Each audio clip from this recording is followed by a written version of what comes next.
President Trump is gone, but he left one final present for the Chinese Communist Party. That and more on this week's China News headlines.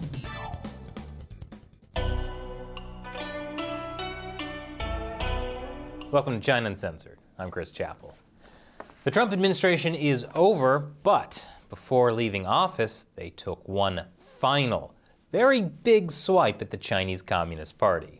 Now the United States leveling perhaps the most serious charge a country can face, accusing China in the last hour and a bit of committing genocide and crimes against humanity in its repression of Uyghur Muslims. It comes from this memo by outgoing Secretary of State Mike Pompeo. In the memo, Pompeo called out the Chinese Communist Party as a Marxist-Leninist regime that exerts power over the long-suffering Chinese people through brainwashing and brute force. Pompeo ended the memo by saying, "We will not remain silent. If the Chinese Communist Party is allowed to commit genocide and crimes against humanity against its own people, imagine what it will be emboldened to do to the free world in the not-so-distant future." Yeah, this is why the Chinese Communist Party really hates Pompeo. But Pompeo's formal determination of genocide in Xinjiang should be welcome news to the incoming Biden administration. After all, the Biden campaign had also called it genocide. So it's nice to know that Trump and Biden agree on something. I wonder if something about China was in that note Trump left for Biden. Who am I kidding? He probably wrote that he farted in all the chairs. Of course, saying China is committing genocide is just one of the many reasons the CCP is saying good riddance to Trump. Literally. Here's a tweet from state-run Xinhua news agency. They later deleted that tweet for some reason. But they didn't delete their commentary that called Trump's actions against the Chinese Communist Party his final madness.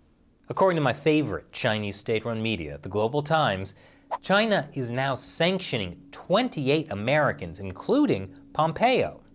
These individuals and their immediate family members are prohibited from entering the mainland, Hong Kong, and Macau of China. Join the club, guys.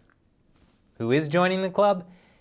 In addition to Pompeo, the Chinese regime banned many other Trump administration officials that had shaped Trump's China policy, like Trade Advisor Peter Navarro, National Security Advisor Robert O'Brien, Deputy National Security Advisor Matt Pottinger, and Assistant Secretary of State David Stilwell. Former Health and Human Services Secretary Alex Azar was also on the list, presumably for visiting Taiwan, which China claims as a province of China. So according to the Chinese regime, Azar is being banned from China for visiting China. The list also included former Trump officials like John Bolton and Steve Bannon. I'm sure they're all really broken up about it. And on top of that, China's foreign ministry called Pompeo a doomsday clown. Welcome to clown world. Pompeo seems to have pulled together his shattered self-esteem, though. He's calling on the Biden administration to continue the work of standing up to the CCP. This challenge, the threat from the Chinese Communist Party is real. It is existential to the United States. We have to get this right. And I am counting on the next administration continuing our work, continuing to build out on the things that we have done in the exact way that the American people will demand. Outgoing Vice President Mike Pence had a similar message. I urge the incoming administration to stay the course, do what we've done, stand up to Chinese aggression and trade abuses, stand strong for a free and open Indo-Pacific, and put America and our freedom-loving allies first. And there is reason to hope that the Biden administration will largely carry on a tough-on-China policy. Biden's nominee for Secretary of State, Anthony Blinken, basically agrees with the Trump administration's tougher-on-China approach. At a hearing before the Senate Foreign Relations Committee, Blinken said, "President Trump was right in taking a tougher approach to China. I disagree very much with the way he went about it in a number of areas, but the basic principle was the right one." So with any luck, standing up to the Chinese communist regime will continue to be a bipartisan issue. What is this feeling? Is it hope? That must be what Jack Ma is feeling because he's still alive after a mysterious absence. More on that after the break. Welcome back. Chinese billionaire Jack Ma is alive.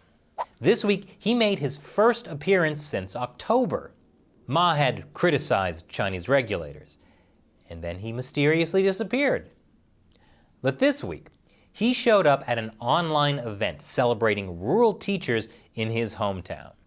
According to Chinese media, he said, "My colleagues and I have been studying and thinking, and we have become more determined to devote ourselves to education and public welfare." Yes, sometimes we all need to take a few months off for re-education.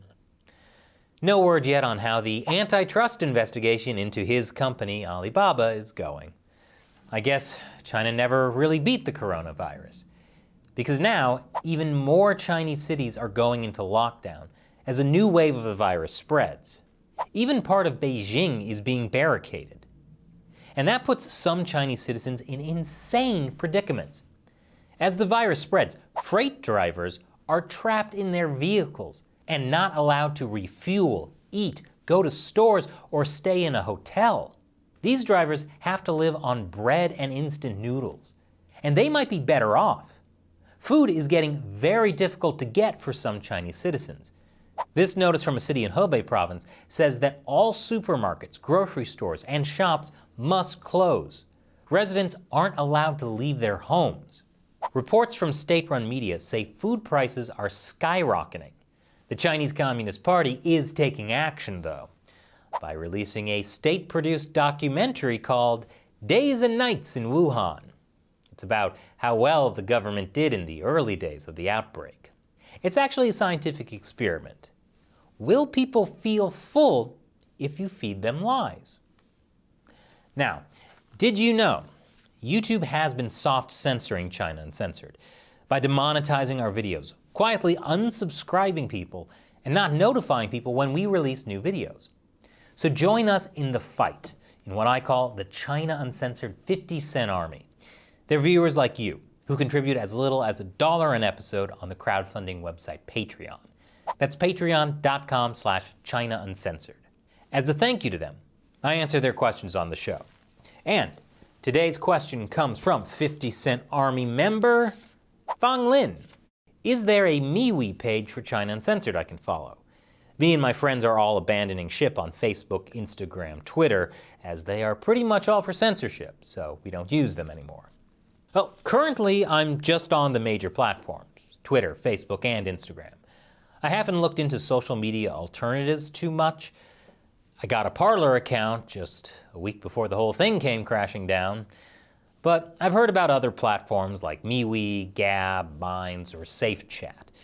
But to be honest, we're already stretched pretty thin producing episodes for you guys on all 3 of our shows, so I don't have time to keep up with lots of different social media platforms, and I don't know what the next big one will be. So maybe all of you watching could let me know what platforms you think are good, because it might be good to have some alternatives in place. Thanks for your question and your support, Fang Ling, and thank you for watching. Remember to like, subscribe, and share this episode. Once again, I'm Chris Chappell. See you next time.